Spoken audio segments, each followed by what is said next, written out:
Astaghfirullah. Bismillahirrahmanirrahim. Assalamualaikum warahmatullahi wabarakatuh. Alhamdulillah wassalatu wassalamu ala Rasulillah wa ala alihi wa sahbihi wa mawalah wa la haula wa la quwata illa billahi wa ba'du. Alhamdulillah, di malam hari ini kembali kita bisa kumpul di Kaila Catering ini. Salawat dan salam kita hadiahkan pada Rasul kita Nabi besar Muhammad sallallahu alaihi wasallam. Pembahasan di malam hari ini, karena kita mendekati bulan Ramadan, maka kita sedikit akan menjelaskan tentang Al-Quran. Karena Ramadan adalah identik dengan Al-Quran. Ma'asyiral muslimin yang dimuliakan Allah subhanahu wa ta'ala, bicara tentang Al-Quran. Jadi Al-Quran adalah kitab suci terakhir yang Allah subhanahu wa ta'ala turunkan ke bumi. Sebelumnya sudah ada Suhuf Ibrahim, Suhuf Musa, kemudian Taurat, Zabur, Injil, dan yang terakhir adalah Al-Quran Al-Karim. Yang ingin saya jelaskan soal Al-Quran ini adalah pengaruh Al-Quran kepada dada seorang muslim. Bagaimana bisa Al-Quran yang sangat besar mempengaruhi dada seorang muslim? Harusnya seperti itu maksudnya ya. Walaupun hari ini kebanyakan orang yang baca Quran itu kayak biasa-biasa saja. Kadang-kadang kita membaca atau mendengar itu seolah-olah hati kita ini tidak bergetar. Padahal harusnya Allah subhanahu wa ta'ala berfirman, wa idza tuliyat alaihim ayatuhu zadatkum imana. Apabila dibacakan Al-Quran itu harusnya seorang muslim atau mukmin itu bertambah imannya. Nabi SAW mencontohkan bagaimana pengaruh Al-Quran kepada dirinya. Nabi SAW menangis karena turunnya ayat ini. Sehingga selepas sholat subuh, yang namanya menangis lama tentu ada bekasnya gitu ya. Tentu di matanya juga agak bengkak-bengkak. Namanya orang habis menangis lama gitu. Sehingga para sahabat Nabi SAW, tiba-tiba Nabi SAW mengatakan, wailun liman qara'aha walam yatabbaraha. Celakalah bagi orang yang membaca ayat ini tetapi dia tidak mau merenunginya. Kemudian Nabi SAW membacakan, inna fi khalqis samawati wal ard wa ikhtilafil laili wan nahar la ayatin liulil albab ila akhiril ayat. Artinya satu ayat yang turun kepada Rasul bisa menangis tuh pada Isya sampai subuh. Lihat pengaruh satu ayat dalam Al-Quran saja luar biasa. Kalau orang mau merenungkan isi daripada Al-Quran itu. Bahkan Nabi SAW bukan hanya sekedar senang membaca Quran, tetapi juga suka mendengar Quran. Suatu ketika ada seorang sahabat namanya Abdullah ibn Mas'ud yang diberikan suara emas apabila membaca Quran. Bahkan Rasul mensejajarkan suara Abdullah bin Mas'ud itu dengan suara Jibril apabila menurunkan Al-Quran kepadanya. Jadi sampai-sampai Rasul mengatakan kepada Abdullah bin Mas'ud, Iqra' alayya al-Quran, bacakan untukku Al-Quran. Abdullah bin Mas'ud heran dan mengatakan, ya Rasulullah, a'aqra'u alaikal Qur'an wal Qur'anu unzila ilaika. Masa sih aku harus membaca Quran untukmu Rasul, padahal Quran kan turun untukmu. Tapi Rasul mengatakan, sudah, baca saja. Maka Abdullah bin Mas'ud tanpa pikir panjang, tanpa memilih-milih ayat dan surat, langsung membaca surah An-Nisa. Dibacalah surah An-Nisa itu dan Rasul mendengarkan suara emasnya Abdullah bin Mas'ud. Sampai kepada satu ayat dalam surah An-Nisa itu menyinggung Rasul. Wa kaifa idza ji'na min kulli ummatin bisyahid wa ji'na bika ala haula'i syahida. Ini ayat yang dibaca terakhir di mana Rasul menyuruh diam Abdullah bin Mas'ud dan mengatakan hasbuka ya Ibn Mas'ud, cukup. Ya. Maka Abdullah bin Mas'ud melihat Rasul meneteskan air mata sampai membasahi janggutnya. Kenapa Nabi SAW menangis? Karena ayat itu ayat besar, di mana Allah Subhanahu wa taala mengatakan fa kaifa idza ji'na min kulli ummatin bisyahid, bagaimana kalau setiap umat itu nanti didatangkan di hadapan Allah dan membawa saksi, dan engkau menjadi saksi bagi mereka. Nuh didatangkan dengan umatnya. Kemudian Allah Subhanahu wa taala bertanya kepada Nuh, "Wahai Nuh, sudahkah kau sampaikan risalahmu kepada umatmu?" Kata Nuh, "Sudah." Maka Allah mengatakan kepada umatnya, "Benar Nuh mengatakan seperti itu." Maka umatnya yang kafir mengatakan, "Kadzaba Nuh ya Rabb." Dusta Nuh itu. Dia belum pernah menyampaikan risalahnya. Akhirnya Allah mengatakan, "Ya Nuh, lihat umatmu mengatakan kau tidak menyampaikan risalahnya. Apakah kau punya saksi?" Maka Nuh mengatakan, "Ya, aku punya saksi." "Siapa saksimu?" Kemudian Nuh menunjuk Nabiullah Muhammad sallallahu alaihi wasallam, "Itulah saksiku." Maka Rasul didatangkan dan Allah mengatakan, "Betul kau akan menjadi saksi bagi Nuh? Bukankah jarak dirimu dengan Nuh itu sangat jauh? Kau tidak menyaksikan apakah Nuh menyampaikan atau tidak?"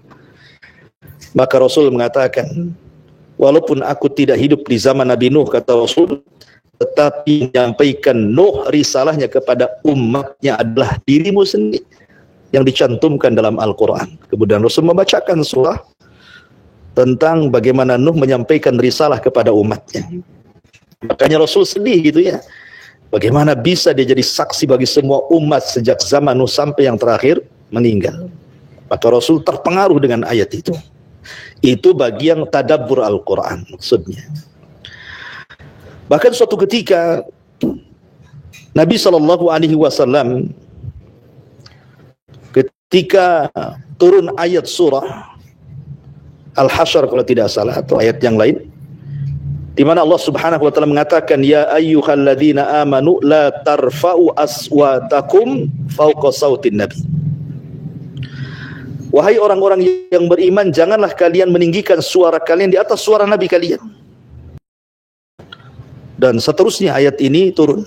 Lah, ketika ini turun, di antara para sahabat Nabi SAW ada yang terpengaruh dengan ayat ini.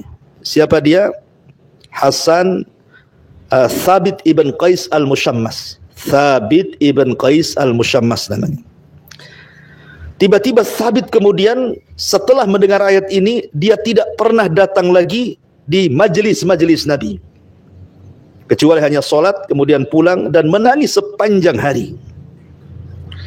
Akhirnya Nabi kehilangan sahabatnya, "Mana Thabit? Kok jarang hadir di majelis ilmu ini?" Ya. Maka diutuslah satu orang, "Coba tengok Thabit di rumahnya, jangan-jangan dia sakit." Ketika ditengok, rupanya Thabit sedang menangis sepanjang malam, sepanjang hari. Dan dia mengatakan, "Ana min ahlin nar, ana min ahlin nar." Kalau begitu saya termasuk penduduk neraka. Saya termasuk penduduk neraka. Sayalah orang yang mengeraskan suaranya di atas suara Nabi, katanya. Kenapa Thabit bisa ngomong begitu? Karena posisi Thabit di hadapan Rasul adalah jubirnya Nabi. Thabit itu khatibun Nabi, juru bicaranya Nabi. Kalau sekarang itu juru bicara presiden. Sehingga suaranya lantang. Kalau dia sedang khutbah berceramah itu kepada delegasi-delegasi luar, otomatis kan harus lantang gitu. Sementara di situ ada Nabi. Sehingga ketika turun ayat ini seolah-olah dia merasa bahwa ayat itu ditujukan kepada dirinya. Maka dia pun mengatakan, ana min ahlin nar, ana min ahlin nar. Kalau begitu saya termasuk penduduk neraka, saya termasuk penduduk neraka. Habislah semua amalanku. Akhirnya kemudian sampailah berita ini kepada Rasul, dan Rasul mengatakan, katakan kepada Thabit, dia tidak termasuk ahlin nar, bahkan dia termasuk ahlul jannah. Dia termasuk penduduk surga. Terpengaruh tuh Thabit ibn Qais al-Mushammas gara-gara turunnya ayat itu. Bahkan ketika turun ayat, wa ma kana lil mu'minin wala mu'minatin idza qadallahu wa rasuluhu amran an yakuna lahumul khiyaratu min amrihi wa man ya'sillaha wa rasulahu faqad dhalla dhalalan mubina. Tidak layak bagi seorang mukmin laki-laki dan perempuan apabila Allah dan Rasulnya memanggil kemudian tiba-tiba ada kebimbangan dalam hatinya. Tidak boleh. Kalau sudah panggilan Allah dan Rasulnya tidak boleh ragu-ragu, tidak boleh ada kebingungan, kebimbangan, harus wajib dilaksanakan. Karena barang siapa yang bermaksiat kepada Allah dan Rasulnya, dia akan tersesat dengan kesesatan yang nyata. Turun ayat ini. Ketika ada satu kisah, Nabi SAW hendak meminangkan untuk anak angkatnya Zaid ibn Harithah kepada seorang wanita mulia namanya Zainab bintu Jahsin. Datanglah Rasul ke rumah Zainab. Tiba-tiba kemudian keluarga Zainab senang, dikiranya Rasul meminang putrinya untuk dirinya. Untuk Rasul maksudnya. Tapi alangkah kagetnya ketika orang tua Zainab itu Rasul meminangkan untuk anak angkatnya Zaid. Zaid ini angkat Rasul, seorang budak berkulit hitam. Ya, diangkat anak oleh Rasul dan dimerdekakan.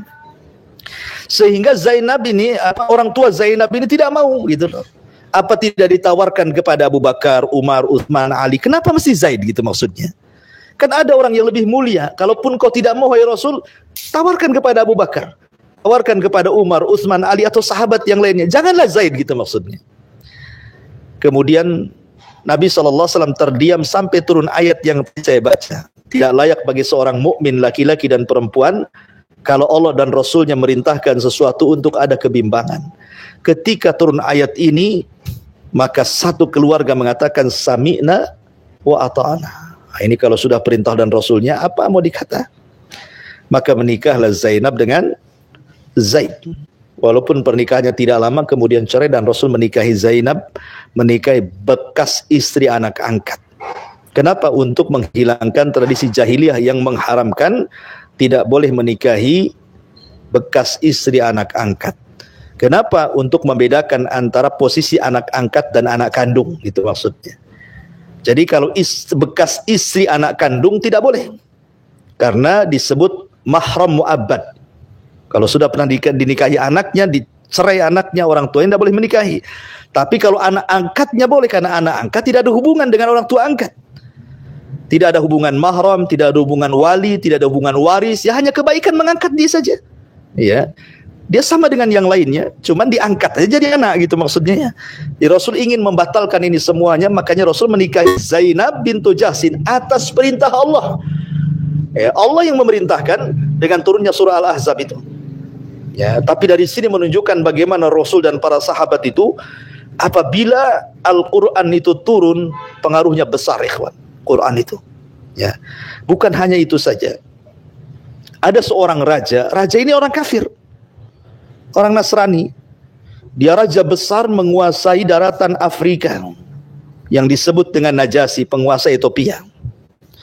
Ketika para sahabat Nabi SAW hijrah pertama kali karena tidak tahan tekanan orang-orang musyrik Arab, terpaksa mereka hijrah. Hijrah ke mana? Ke Ethiopia. Karena Rasul yang mengarahkan, hijrahlah kalian ke sana, karena di sana ada seorang malik, seorang raja yang adil, tidak pernah menzalimi rakyatnya.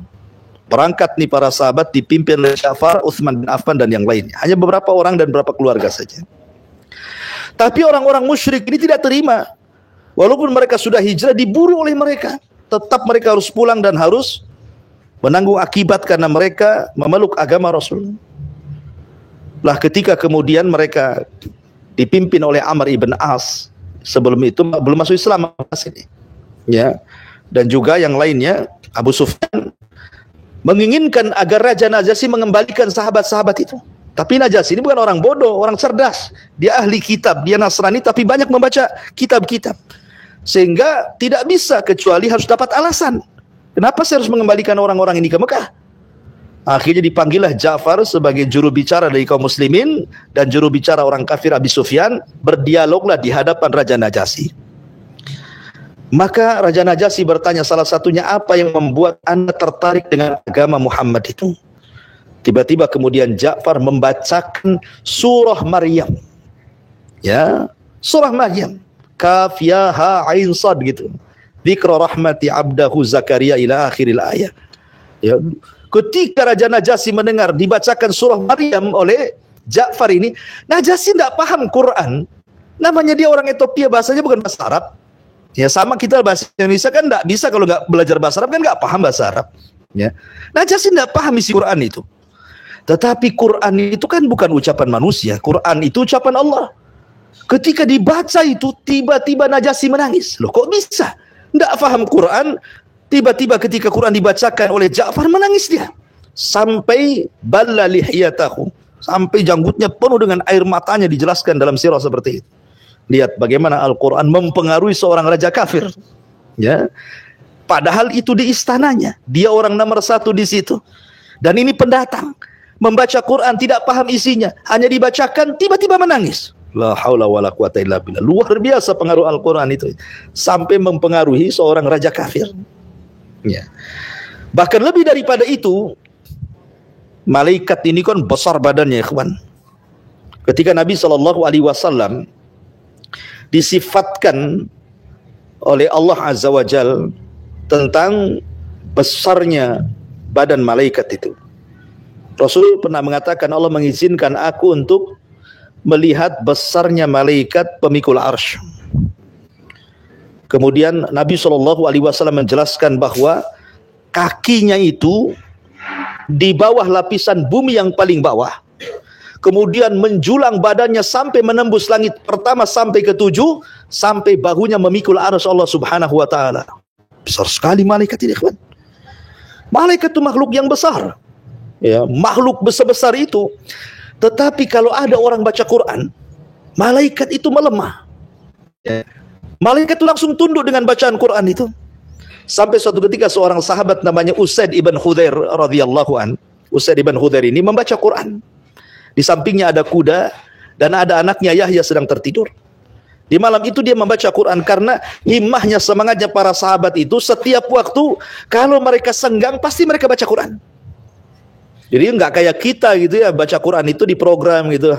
Ya nantilah kalau ada kesempatan kita baca Quran. Nah itu kan kita kan di program ya kan. 3 ayat aja lah kan gitu ya. Ya, itu masih mendingan main program-program, sama sekali nggak disentuh 1 tahun. Nanti Ramadan itu ditengokin aja orang baca Quran. Kita tak juga baca Quran di situ, ya kan? Tetapi para sahabat itu mana ada waktu senggang dia baca Quran. Lah Usaid bin Khudair ini baca Quran, tiba-tiba kuda di sampingnya itu bergerak gara-gara dibaca Quran, meringkik dan bergerak dan hampir melukai anaknya Yahya. Berhenti dia. Setiap dia baca Quran, kudanya meringkik. Setiap baca Quran, kudanya meringkik. Dia takut kalau seandainya kuda itu lari menginjak anaknya Yahya itu. Ketika dia melihat ke langit, ada cahaya di langit itu.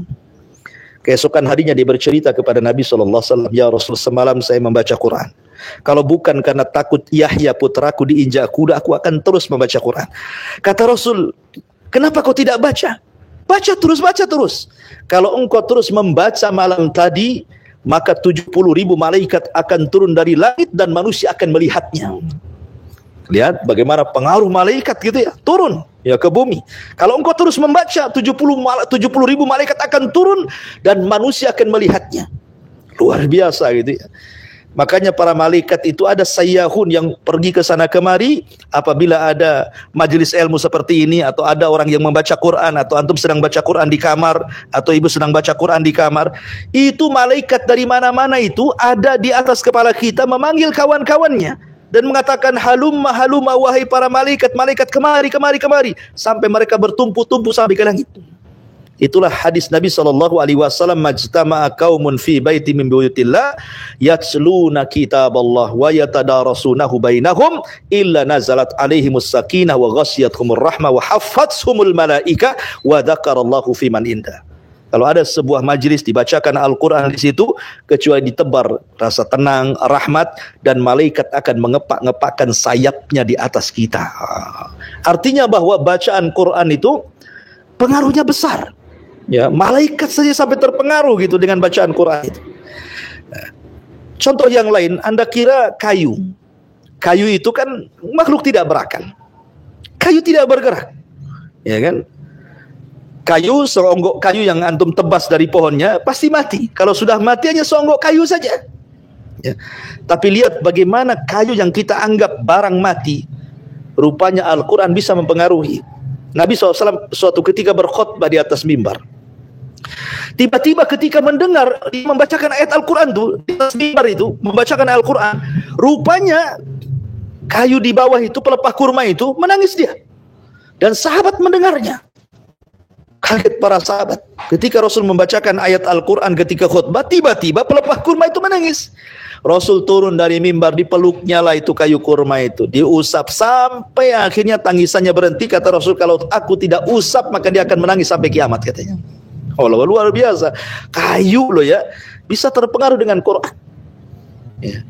Bahkan langit dan bumi, Allah katakan, lau anzalna hadzal qur'ana ala jabalin la ra'aitahu khashi'an mutasaddian min khasyatillah wa tilkal amsalu nadribuha linnas. Dan kalau seandainya Al-Qur'an itu, lau anzalna Qur'an, kalau Al-Qur'an itu diturunkan untuk langit, untuk bumi dan gunung-gunung itu, maka engkau akan lihat gunung-gunung itu, mereka akan bergegar. Makanya Allah mengatakan, wa minha lama yahbitu min khasyatillah, dan ada batu-batu itu karena saking takutnya kepada Allah bisa kemudian hancur. Ya.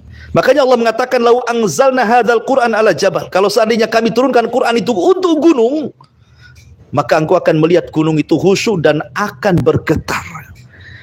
Bagaimana Allah gambarkan Al-Quran itu mempengaruhi gunung gitu ya.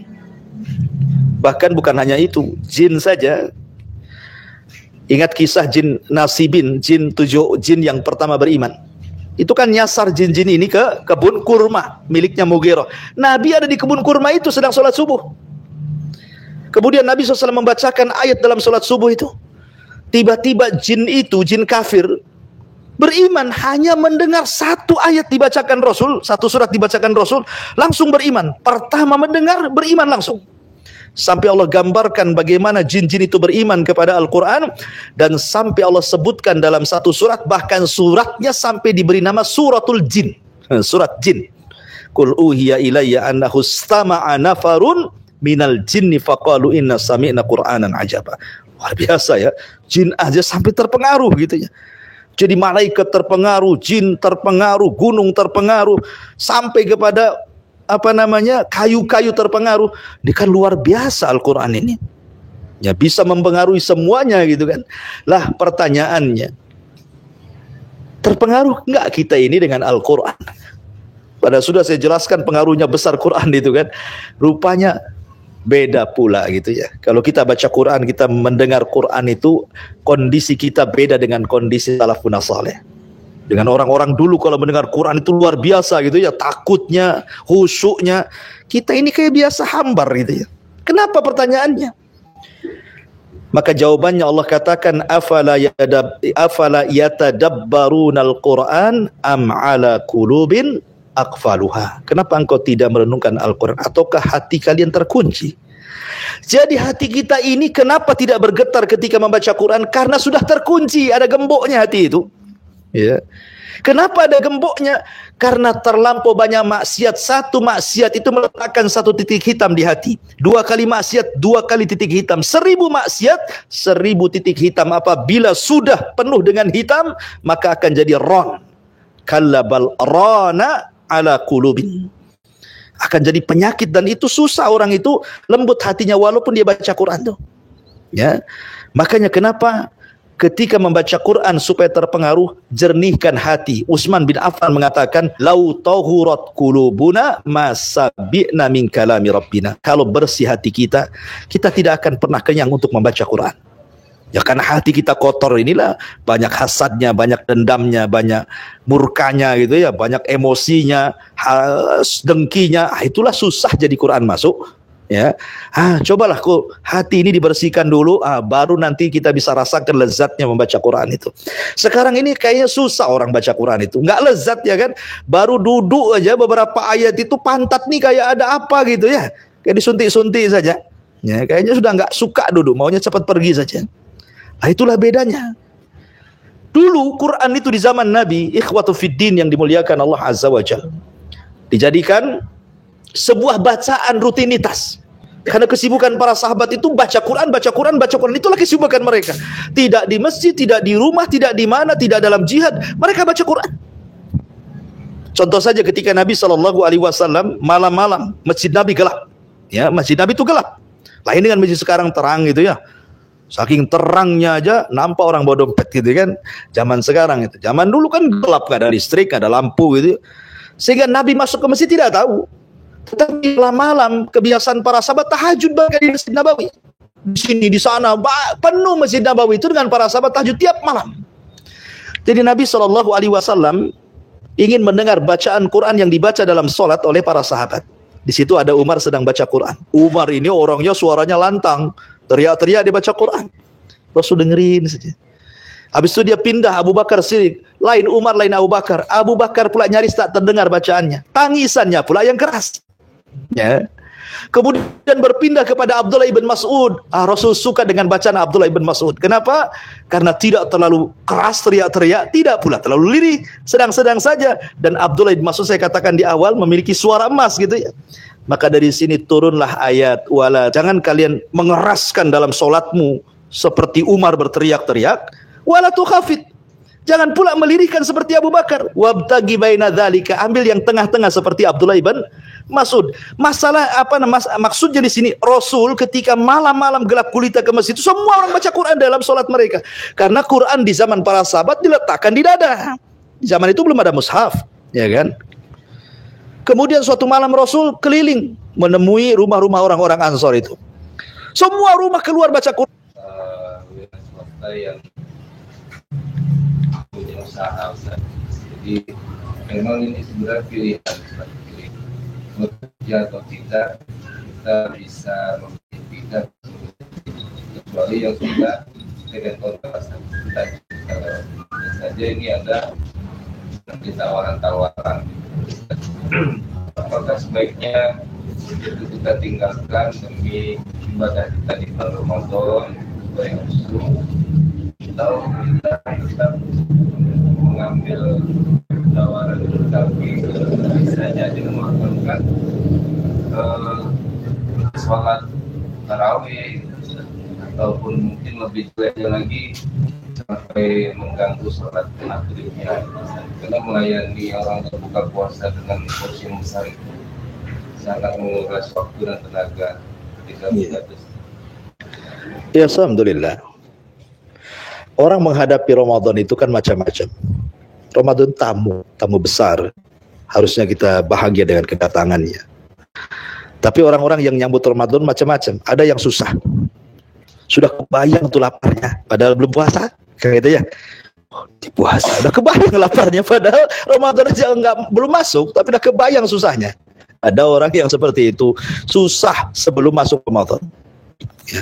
Ada orang senang, bukan karena Ramadannya, bukan karena puasanya, bukan karena tarawihnya, karena bisnis. Wah, tenang, ini jobnya besar nih kan gitu ya. Di luar Ramadan kapan lagi kita dapat kan itu ya. Ada juga orang yang sedih. Ya. Sedih soal ekonomi, cemana lah kan. Ramadan ini apa yang mau dikerjain gitu ya.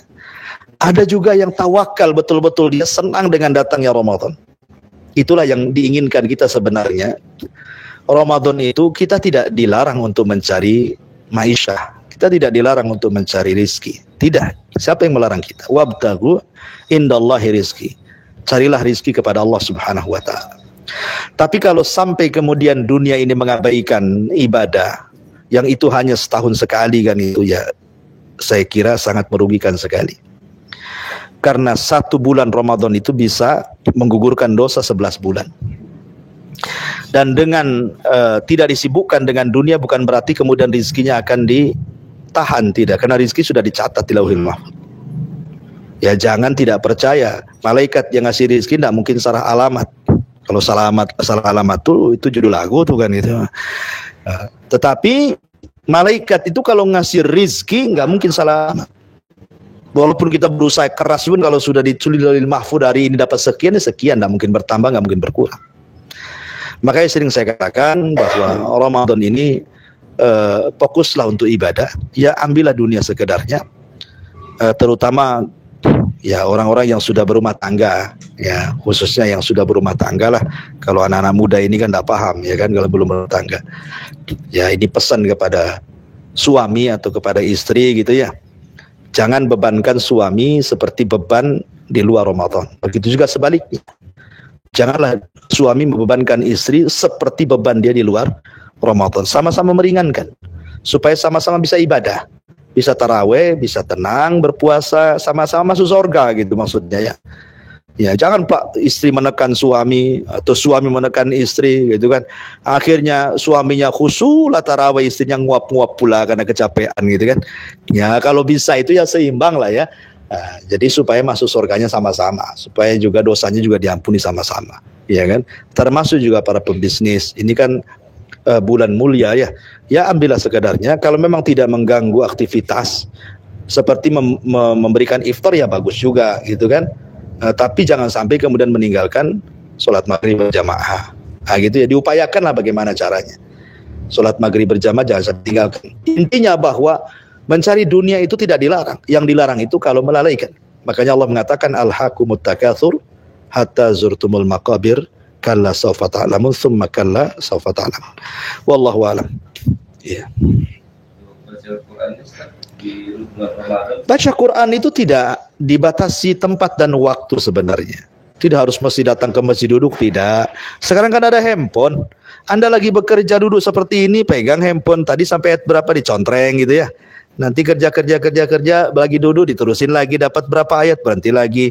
Ibu-ibu juga gitu, kalau udah capek ya kan, duduk baca Quran walaupun sebentar, 1 ayat 2 ayat, lama-lama kalau dicicilkan banyak juga.